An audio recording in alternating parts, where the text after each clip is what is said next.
Hello, my name is James Marsh. This is my first video. I'm going to talk a bit about how to, in my opinion, cure Crohn's disease. I've been diagnosed with Crohn's disease since 2004.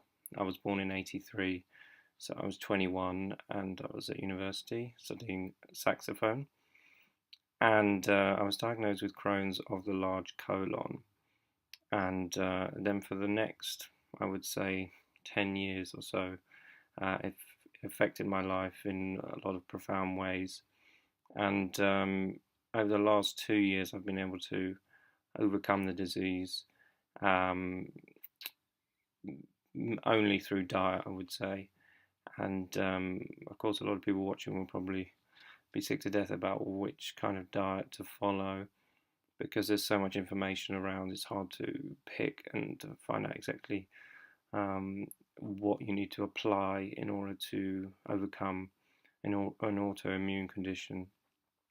So I think the best thing to do is just get straight to the point, really, because everyone just wants to know what the hell do I eat. So in order to find out what you eat, you need to look at what humans are supposed to eat, i.e. what they ate for most of their evolution, because for most of our existence, autoimmunity was not something that was a big problem. It's only over the last 10,000 years or so, which is not very much in terms of human existence, that we've had a lot of problems with chronic disease. Most of our existence, we had problems with acute diseases, which we would either survive or die relatively quickly, and of course, injury and being eaten by stuff. So you always need to think about what to eat from an evolutionary perspective, and a lot of people will start thinking politically and about sustainability, but we won't talk about that for the time being because that's it's all very worthy concerns. But at the moment, I just want to be able to give something that people can apply quickly in order to allow their gut to heal. So the first step in this process was when I read a book called The Paleo Solution by Rob Wolf, and this was recommended to me by a friend who had done some research on my behalf when I was incredibly sick and in a lot of pain. So basically, this is what you eat. You eat animals, because we've been eating animals for a long time. You eat vegetables, and you exclude starchy vegetables, so potatoes, parsnips, are the only ones I can think of. Sweet potatoes are fine. And a bit of fruit as well, as you know, much fruit as you like. But you have to be careful because a lot of fruit is quite sugary.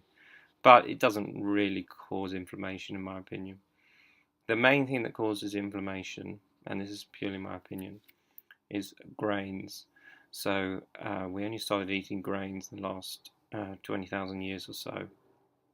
And in my opinion, it's not suitable for human consumption, especially if you're suffering from autoimmune condition, which means that, again, in my opinion, you have some underlying infection that you picked up somewhere, and that infection can be anywhere in your body.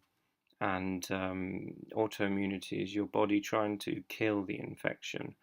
But because you are using grains as your main fuel, this severely limits your ability to kill off the infection.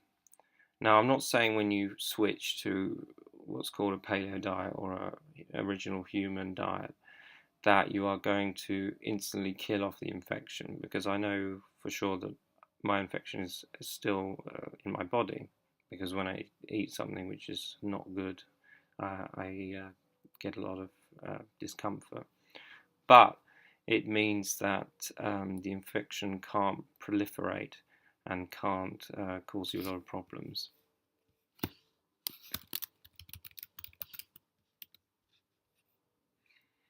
Sorry about that. That was my computer dying on me.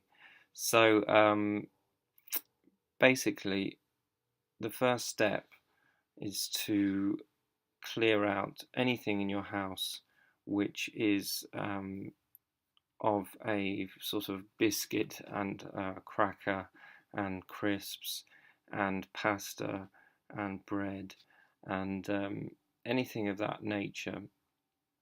And you need to start burning fat for energy, which means you have sausages, egg, bacon for energy, and then you have a variety of colours of vegetables with each meal if you can, in order to, as far as I understand it, it kind of just gives your body the right quality.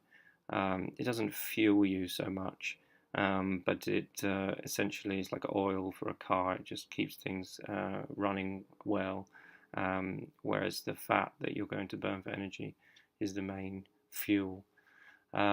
So my main day looks like some kind of combination of sausages, egg, bacon, a bag of salad or something for breakfast. Then you just pick your meat or fish for lunch, salmon. I mean, I'm super lazy, so kind of if I can't be bothered to cook, I'll just make sure I have lots of cold cuts, cold chicken, all that kind of thing. And then for dinner, again, I'll just be super lazy and get a leg of lamb or something and just put it in the oven with some tinned tomatoes and whatever, some water just to cover it. So make things as easy as possible for yourself.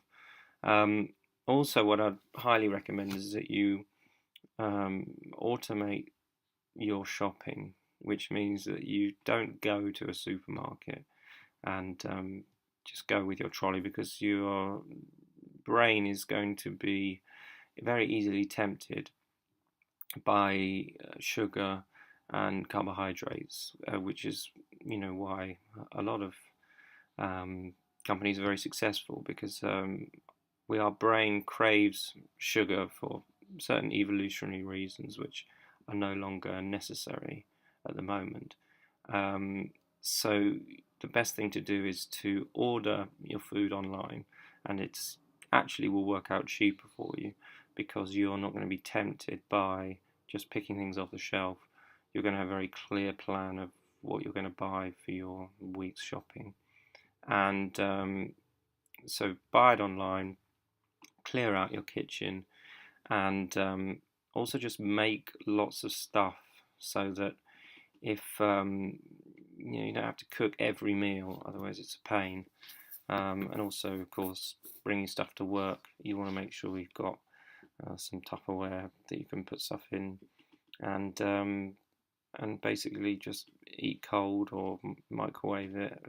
I'm not that bothered about microwaves. So yeah, in terms of drinks, again, I don't obviously recommend soft drinks, so I try not to have them as much as possible. Sparkling water or filtered water or something like that is good. Again, I think with the sugary stuff, it's not good for you, and you shouldn't eat it. But I don't think it directly causes inflammation, in my opinion. It causes a hormone in your body called insulin to kind of not function properly. But from my experience, it doesn't have the same sort of effect and painful effect that eating, say, a piece of bread or pasta or rice or that kind of thing will have. So eliminate it. But again, if you're out, at a restaurant or something, I might have a Coke and an ice cream, but I kind of feel a bit weird after. But it's not as damaging as if I had like a piece of cake or something. So yeah, try it out, and I would make a note of your results. So if you write down a figure out of 10 how you feel today, then try and be strict with yourself for a week, and then write a figure out of 10 about how you feel the next week, and also just jot down a few symptoms during the week.